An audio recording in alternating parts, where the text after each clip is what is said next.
We've got even more Republicans for you, very high-profile Republicans who are not at all happy that Donald Trump is looking like he's going to be the GOP's nominee. And when I say high-profile, I mean as high as it really gets. Both past Bushes, George W., George H.W., saying through aides that they are not going to endorse, they're not going to campaign for Donald Trump if he becomes the nominee, which is significant because they typically actually do campaign for them, both for Mitt Romney and for John McCain. They'd previously done that, and so they're staking out. This is a bridge too far, a bush too far. And we also have this from George W. Bush. Now, he's not going to specifically criticize by name Donald Trump, but he did say this: the strongest person usually isn't the loudest one in the room. I understand that Americans are angry and frustrated, but we do not need someone in the Oval Office who mirrors and inflames our anger and frustration. Oh, you know, only someone who causes it through 2 terms of his presidency. Yeah, there's some irony there. I didn't realize until you just read this when we were going over the story in the meeting this morning. I thought that it was merely a statement, essentially, from the Bushes that they were sitting it out, not that there would actually be a statement hostile to Donald Trump. Yeah, I think that was like reporters following up on the announcement that they would not, because they didn't say they're not going to support him. They had aides tell the press, and I'm sure that when he gave his speech, George W., he was probably asked about it, I imagine. And this is as specific as he would get about Trump. But that was today, or this was today, yes. Yeah, okay. Well, that's pretty. I mean, that's obvious what he's referring. When you won't endorse the presumptive Republican nominee and you say that, yeah, it's pretty clear why. And I'm going to be honest, I don't really have too much memory of him hardcore campaigning for Mitt Romney or John McCain, but I imagine that he did. Well, he was still. They were at the conventions. Well, I mean, no, he stumped with. He stumped with McCain, of course, in 2004. That's when they were together most. In 2008, he was enormously unpopular. So that's true. You know, they probably didn't want him. I mean, it's a rare moment to have the. You know, it is since.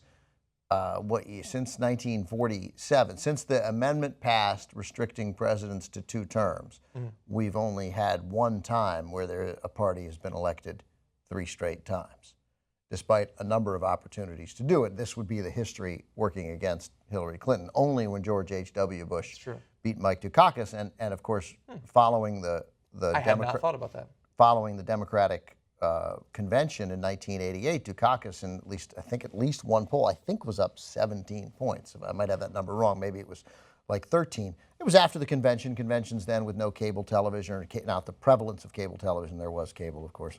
You know, the convention still provided a significant bounce, and then Bush got his own. But what's amazing is Dukakis led by, you know, roughly 15 points, and then the only significant thing to happen after Dukakis leading by that much was that George H.W. Bush picked Dan Quayle to be his running mate, and then he lost. I mean, so it took a Herculean comeback by George H.W. Bush to be the only one who lasted, and then he, of course, lost 4 years later. So, and look, I've been seeing. I'm a little bit worried about it, but most of the analysis of assuming that it's Hillary and it's Trump.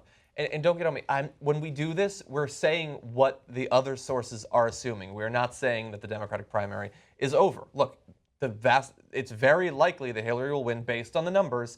We're not saying it's over. We're simply saying I've been doing my research, and they are, in a way that doesn't seem to be reflected in the polls currently, considering this wrapped up. Like most of the media that leans left seems to think, oh, this is a foregone conclusion that he can't win.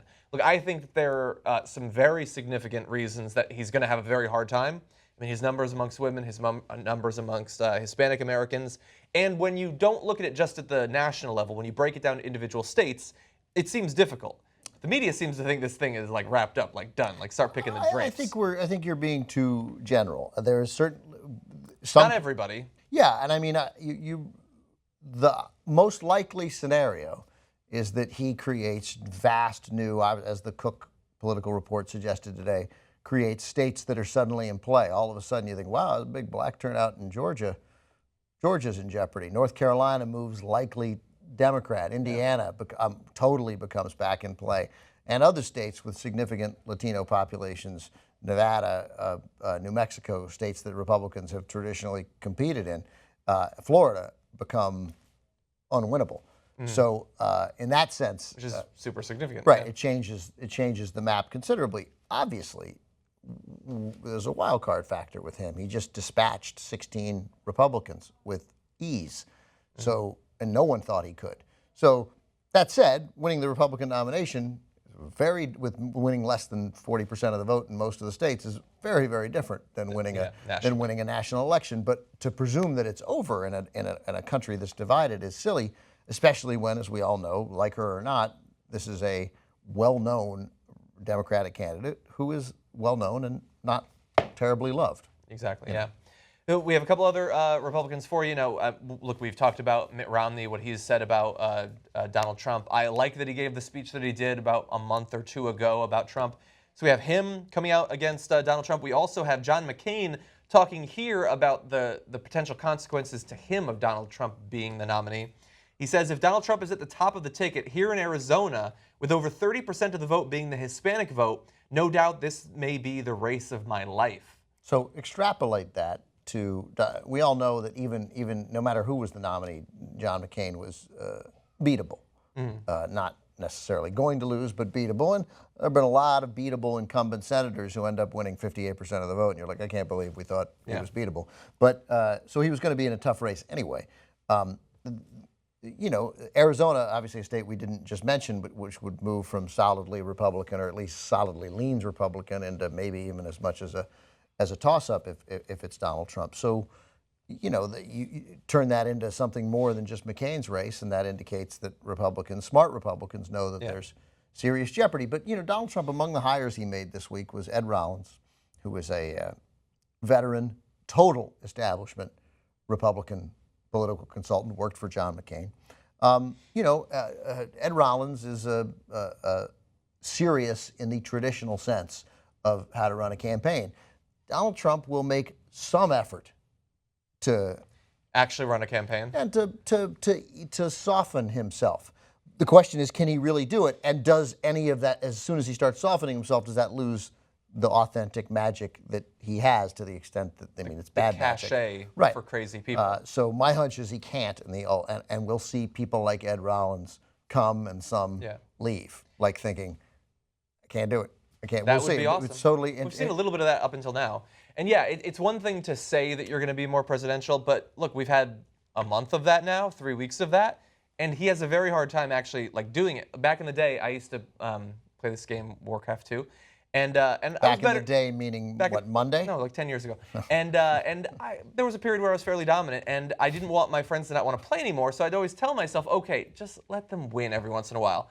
But then once it gets really tight, you're like, no, fuck it, not going to do it. I got to win this. And he's like that. He doesn't pull back from a misogynistic comment.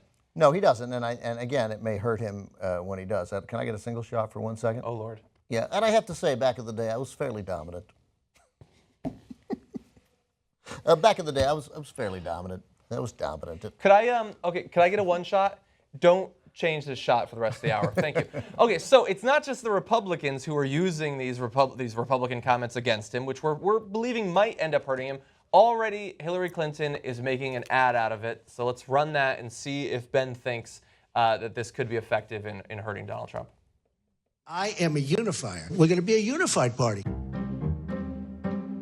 He is a con artist. A phony. Donald Trump is the know-nothing candidate. Donald is a bully. This is an individual who mocked a disabled reporter. I don't remember. Who attributed a reporter's questions to her menstrual cycle. Blood coming out of her wherever. The most vulgar person to ever aspire to the presidency. The man who seems to only feel big when he's trying to make other people look small. Don't worry about it, little Margot. Gentlemen, the man is utterly amoral. The sign of deep insecurity and weakness. The bullying, the greed, the showing off. I'm really rich. The misogyny, the absurd third-grade theatrics. Count to 10, Donald. Count to 10. He's a race-baiting, xenophobic, religious bigot. A narcissist at a level I don't think this country's ever seen. He would not be the commander-in-chief we need to keep our country safe. This guy is so unfit to be commander-in-chief. His domestic policies would lead to recession. His foreign policies would make America and the world less safe. I bring people together. Everybody loves me. He needs therapy. Ah, Mr. So Bush. what was significant about that, couple things. First, that's the most attention George Pataki got in this campaign. Like he had a whole 4 seconds there. I know, yeah. He's shocked he was included. Yeah, I'm in the ad. I should run for president. I run again. You know, look, these guys were late reacting to Trump, the Republicans, the 16 of them. And when they did it only fueled Trump. So what do we learn from that? Maybe that attacking him fuels him, and as Hillary attacks him, he'll just get stronger and stronger and stronger. You know, like the dangerous invading alien in a 50s sci-fi movie, right? But I think that... Oh, so I can't make Warcraft comments, but he can... No, anyway. I don't say that... Don't fire your phasers at it. It'll only grow stronger as a result. So I actually like movies like that. But I think that what you're seeing here is the beginning of what will be, unquestionably, no matter what you think of Hillary, an incredibly professionally run, well-orchestrated establishment campaign that knows it's the Clintons how to tear people down. Yeah. And so, you know, one of the reasons why the polls showing Bernie Sanders such a big lead over Donald Trump, they might have meant something. Bernie might have crushed him. I think he probably would have. But why they didn't mean much is because there really hadn't been any real negative ads about Clinton. You can, depending on your level of Bernie support, assess your way the media treated him. I think they treated him pretty well, big picture, that made people like him. But no one went after Bernie hard. Now, some of the moderators did, I think. Yeah, that's not the same as ads, as storytelling, building a narrative, right, about that. They're trying to do their job. They're trying to whatever. Whether fair or not, you know, that's a different argument, and I'll concede that's certainly not one that we should have now. But tearing a candidate down with ads, tearing a candidate down by establishing a narrative about him from the beginning, and Hillary has been working on this for months now with Donald Trump. And look at this, bang, the day after she loses in Indiana, this is their response to losing in Indiana. Like, don't care. Here's how horrible this guy is. And she's certainly going to have money to play them all over the place. Yeah. So I think that my hunch is they'll land enough. But you never know. Donald, what scares everybody who doesn't want to see Donald Trump elected president is the wild card factor. And yeah, we are all gun shy from presuming that he couldn't get out of the primary. And he got out of the primary really without the speed bumps turned out to be really small little speed bumps. But it's different in a general election, and none of these guys, from Scott Walker at the beginning until John Kasich and Ted Cruz at the end, established a consistent narrative about what tried, as you know, in every debate. No good ads that I saw. Granted, we weren't in states where some of these ads ran, and there were negative ads that ran. But, you know, let's try Trump University. Let's try... Yeah, Trump University seemed to work a little. For a little, but they just would go from thing to thing to thing. So my hunch is that he will struggle, that he is up against a negative campaign. Yeah. He'll go negative too, and he'll be good at it too, but it'll work. Yeah, the only thing that I would add, I like the ad generally, and you'll have more quotes from Republicans to throw into it eventually. But I would focus more on like the Trump University, him being a fraud, a con man, him not being who he portrays himself. You got to take away that aura of authenticity because he has not earned it. He's not a consistent person. He doesn't tell it like it is. Those are lies. That's a facade. You have to break it down. I would do that sort of thing. I would do less of the he brags. He's a showman.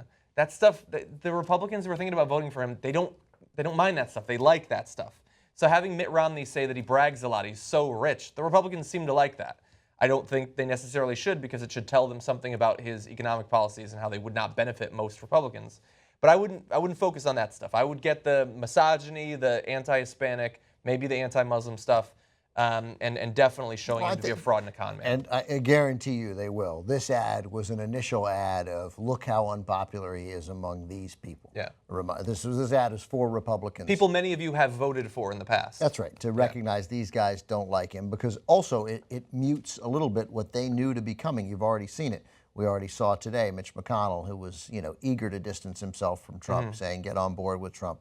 Reince Priebus did it a couple of days ago by saying, look, he's the nominee. That's it. We're done here. So we've seen senator after senator. Reince gave up a few months ago. Friends of mine, a couple of Republican friends of mine who were like, oh, we're on the never Trump team. Already now they're like, Well, what am I going to do? Vote for Hillary? So, but again, it doesn't take, but then there's Eric Erickson, God bless him in this rare moment.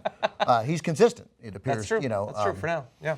And Glenn So I agree that that ought to be the message of other ads, but I don't think the ads message should not get muddled. And this message was Republicans hate him.